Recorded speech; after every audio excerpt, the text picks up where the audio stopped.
할렐루야. 주님이 주신 복된 새날입니다. 9월 셋째 주 토요 새벽 기도에 오신 여러분들 주님의 이름으로 환영하고 또 축복합니다. 이 시간 하나님의 말씀으로 우리가 살아온 한 주를 돌아보고 또 다가오는 한 주를 또 준비하는 그런 복된 시간이 되기를 바랍니다. 함께 찬송가 85장을 찬송하겠습니다.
기도하시겠습니다. 주님, 어느덧 무더웠던 여름이 지나가고 선선해진 날씨 가운데 계절의 변화를 체감하게 됩니다. 이 아름다운 계절에 말씀이신 하나님이 육신이 되어 우리 가운데 거하시는 것과 그분의 영광을 우리의 영혼이 느끼는 시간이, 느끼는 계절이 되게 하시기를 이 시간 간절히 기도합니다. 날마다 말씀을 우리의 마음과 영이 또 영의 상태를 분별하게 하시고 살아있는 말씀을 통해 우리의 삶의 혼돈이 사라지고 질서가 세워지며 날마다 새롭게 되는 창조의 은혜가 있게 하시옵소서. 추수할 것을 기다리는 농부와 같이 마음에 심은 말씀이 자라나는 것을 고대하며 오늘도 인내함으로 마음과 영을 다해 기도하게 하시옵소서. 오늘도 생명을 얻는 말씀으로 우리를 채우셔서 우리의 영혼이 잘되고 범사에 잘되고 강건하게 되는 은혜를 허락하여 주시옵소서. 우리 구주 예수 그리스도의 이름으로 기도하옵나이다. 아멘. 오늘 이 아침에 하나님께서 우리에게 주시는 말씀은 열왕기상 7장 1절로 7절까지의 말씀입니다. 열왕기상 7장 1절에서 12절까지의 말씀입니다.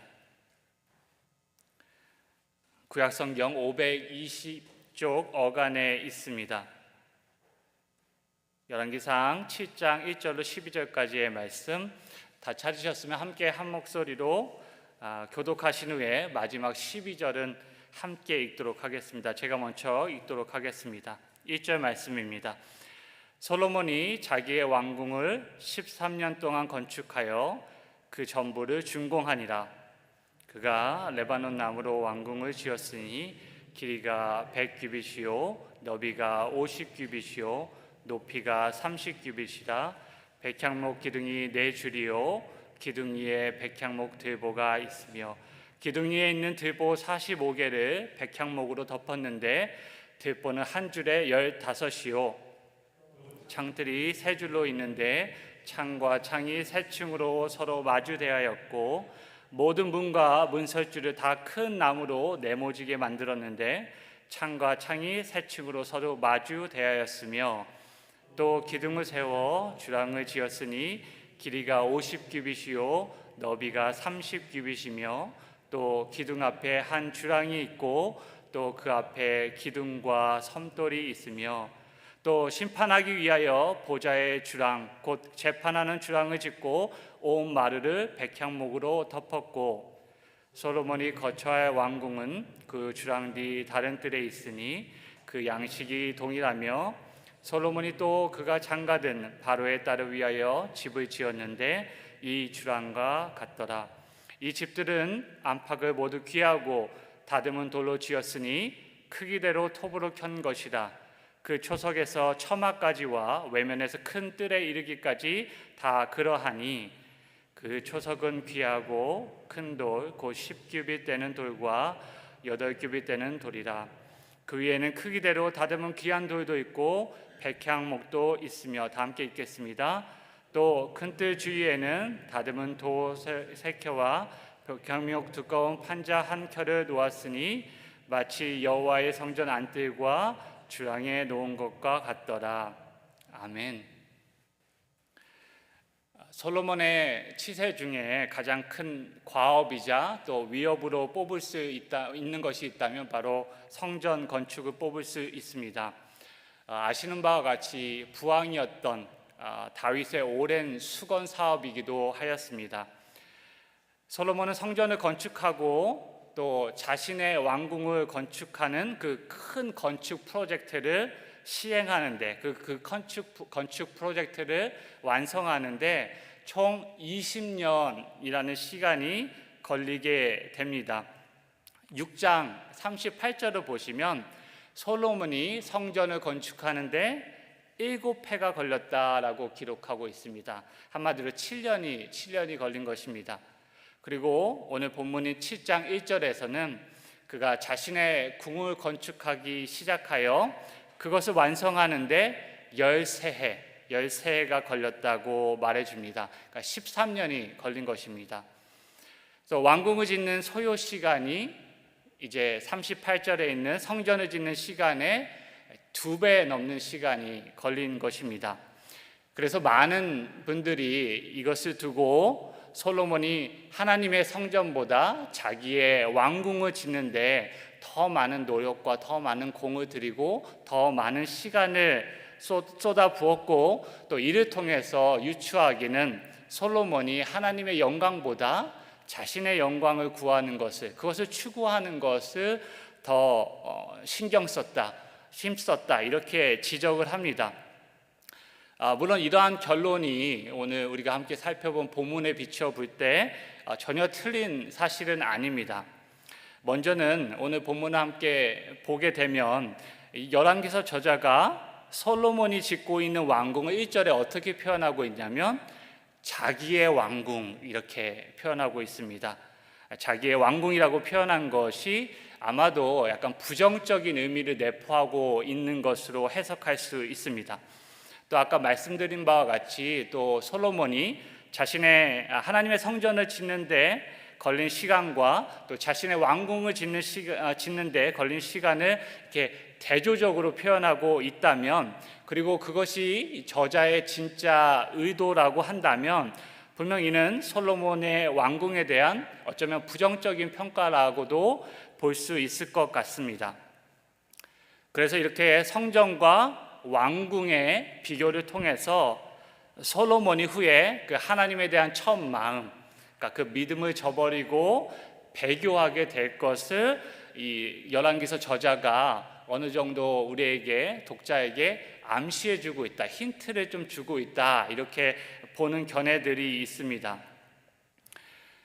또 솔로몬 왕국의 건축에 대한 내용이 담긴 오늘 본문이 어제 함께 살펴본 6장에서 묵상한 하나님의 성전이 지어진 것과, 그러니까 하나님의 성전이 피니싱하는 것과 이제 또 내일 묵상할 내용이죠. 하나님의 성전을 정돈하는 일, 그 정확하게 그 중간 사이에 지금 오늘 본문이 위치해 있습니다.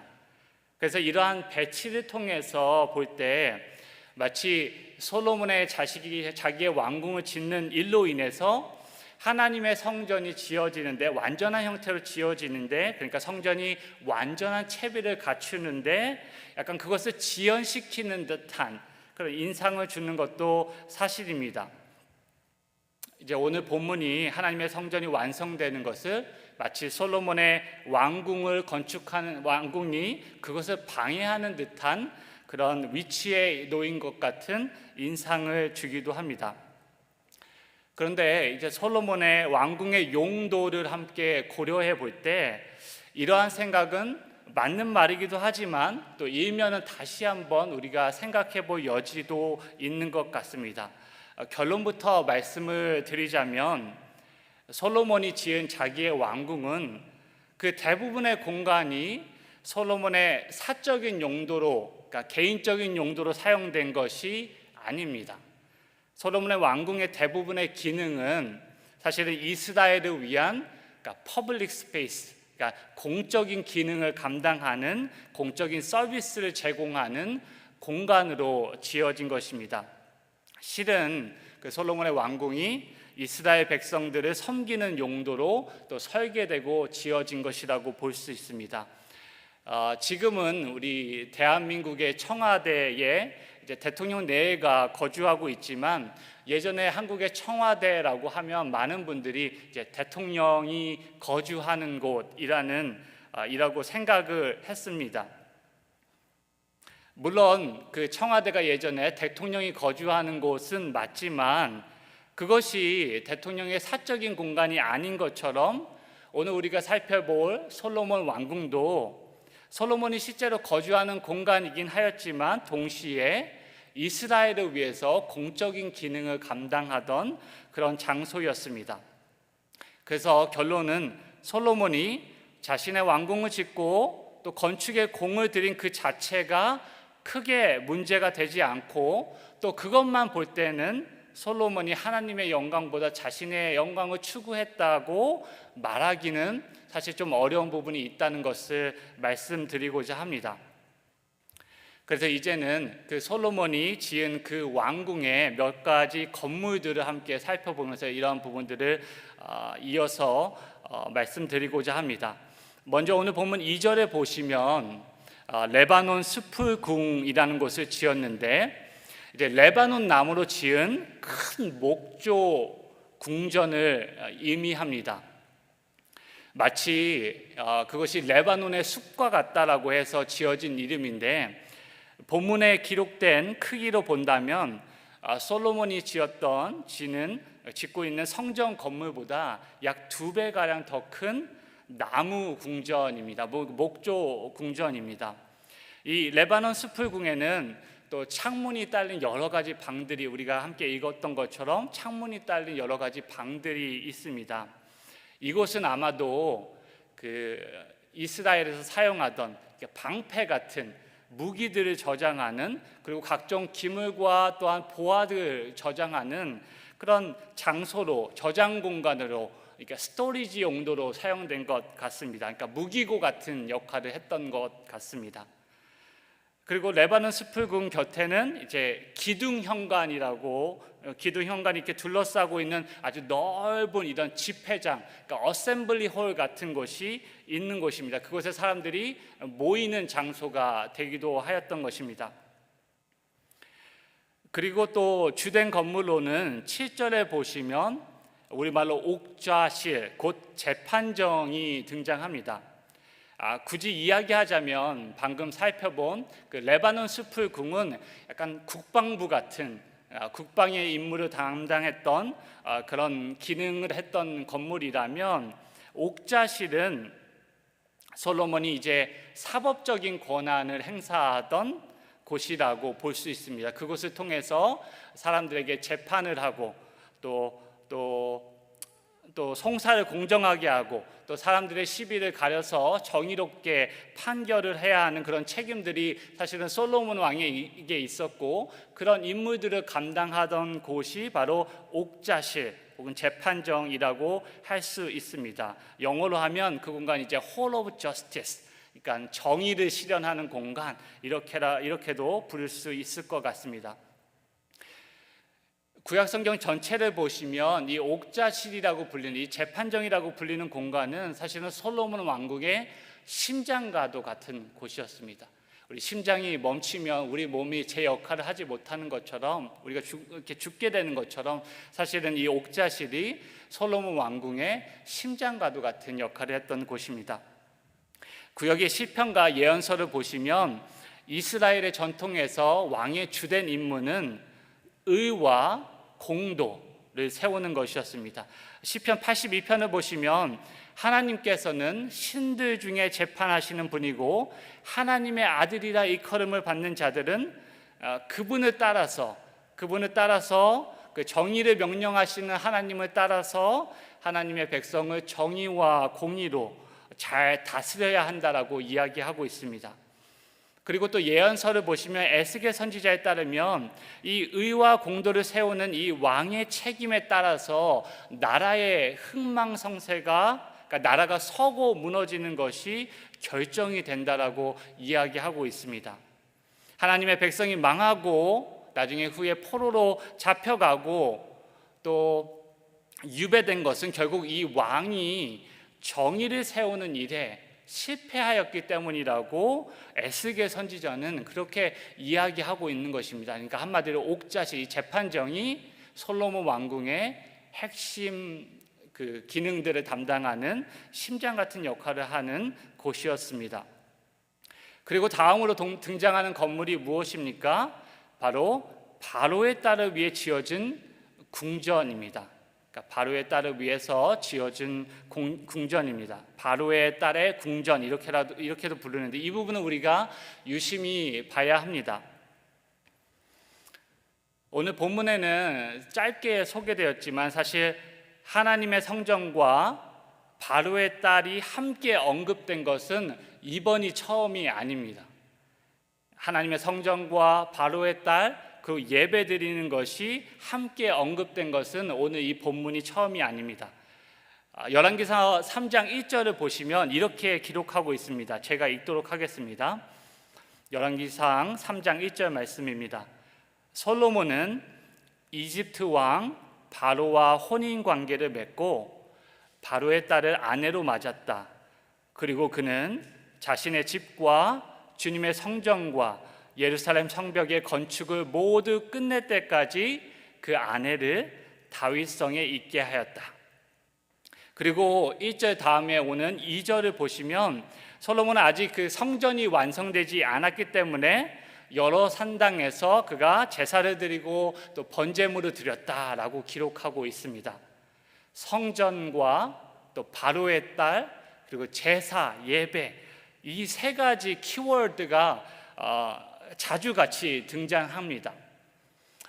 솔로몬은 사실 자신의 왕권을 좀 강화하기 위해서, 또 그 세력을 확장하기 위해서 이집트의 바로의 딸과 결혼을 합니다. 그리고 성전과 자신의 왕궁이 건축되기 전까지 그녀를 다윗의 성에 머물게 하였습니다.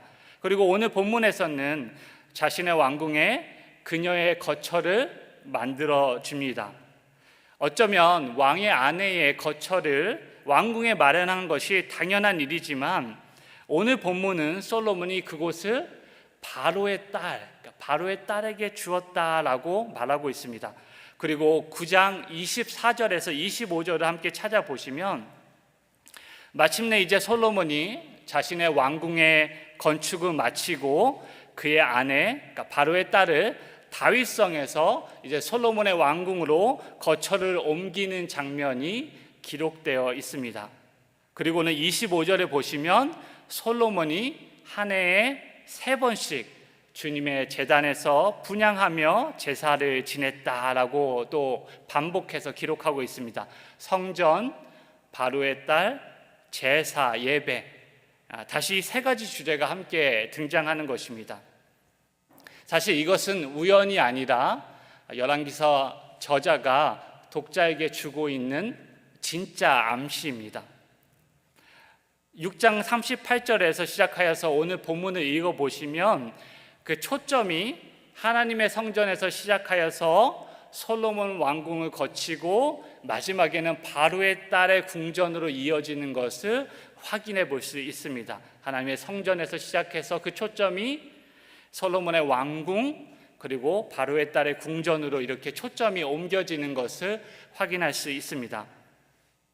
오늘 본문에서 아까 말씀드린 바와 같이 솔로몬의 배교를 암시하고 있는 것이 바로 이것입니다. 솔로몬의 배교, 솔로몬의 타락, 솔로몬의 fall 암시하고 있는 결정적인 내용이 솔로몬이 자신의 왕궁을 지은 것도 아니고 또 그것을 더 오래 더 크게 지었다라는 것도 아닙니다.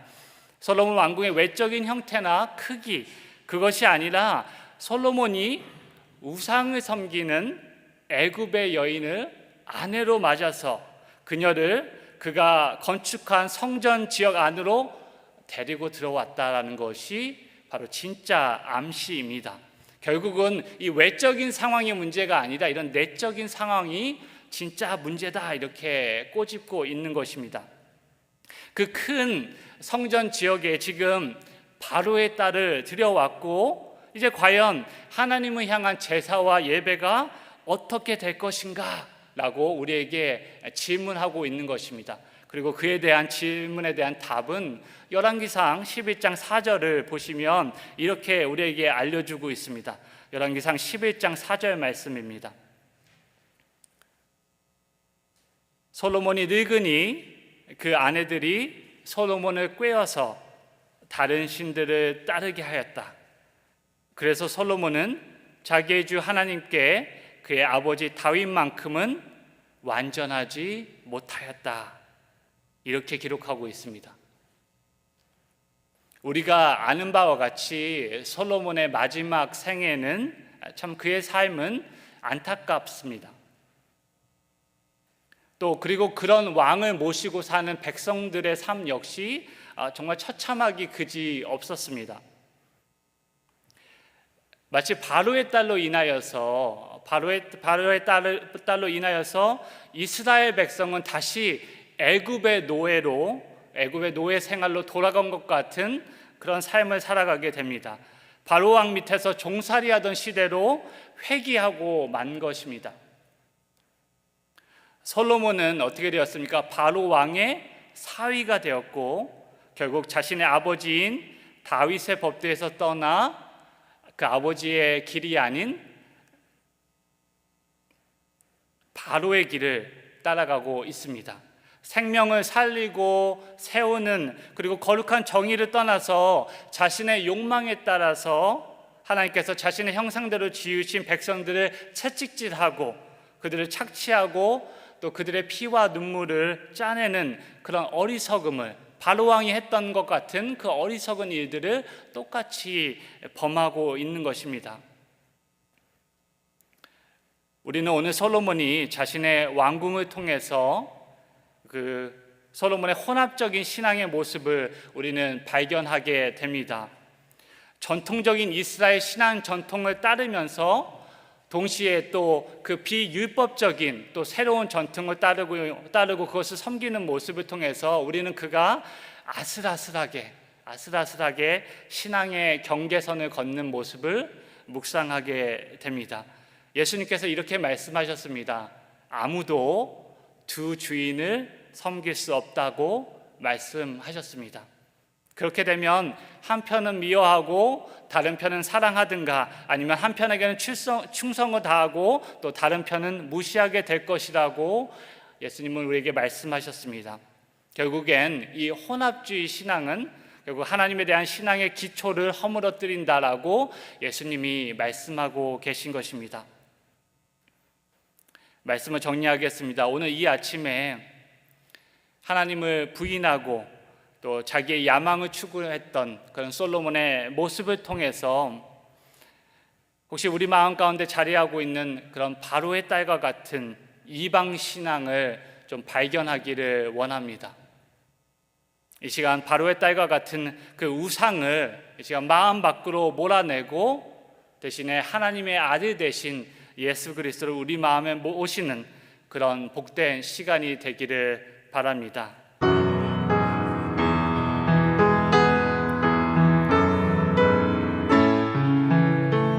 천지를 지으시고 만물이 여김을 받지 아니하시는 주님, 오늘 아침 주신 말씀을 기억하며 우리를 솔로몬같이 스스로 속이는 자가 되지 않게 하시기를 바라며 또 무엇으로 심든지 그대로 거둔다는 하나님의 말씀을 기억하며 오늘도 육체가 아닌 성령을 위하여 심는 자가 되게 하시옵소서. 믿음으로 주님을 쫓아 살아갈 때에 낙심하고 피곤하여 넓은 길로 가게 하지 마시고 때가 이름에 믿음의 결실을 이루실 하나님을 기억하며 좁은 문으로 들어가게 하시옵소서. 솔로몬과 같이 하나님을 사랑하고 세상을 사랑하는 두 마음을 우리 안에서 걷어가 주시고 아버지의 사랑이 우리 안에 날마다 거하는 역사를 허락하여 주시옵소서. 우리의 찬송의 고백처럼 만민의 구주 예수님의 귀하신 이름을 마음에 새기고 사랑하는 구주 예수님만이 우리의 기쁨과 산 소망이 되게 하시옵소서. 오늘도 사랑하는 이글스피드 가족 모두 거룩한 성전으로 주님이 살아계신 것과 주님의 한없는 영광을 비추는 복된 삶으로 인도하여 주시기를 바라며 이 모든 말씀 좋으신 우리 주님 예수 그리스도의 이름으로 기도하오나이다. 아멘. 하늘에 계신 우리 아버지, 아버지의 이름을 거룩하게 하시며 아버지의 나라가 오게 하시며 아버지의 뜻이 하늘에서와 같이 땅에서도 이루어지게 하소서. 오늘 우리에게 일용할 양식을 주시고 우리가 우리에게 잘못한 사람을 용서하여 준 것 같이 우리 죄를 용서하여 주시고 우리를 시험에 빠지지 않게 하시고 악에서 구하소서. 나라와 권능과 영광이 영원히 아버지의 것입니다. 아멘. 주신 말씀을 기억하며 기도하시기 바라고 오늘도 믿음으로 주님과 동행하는 복된 하루 되시기를 바랍니다.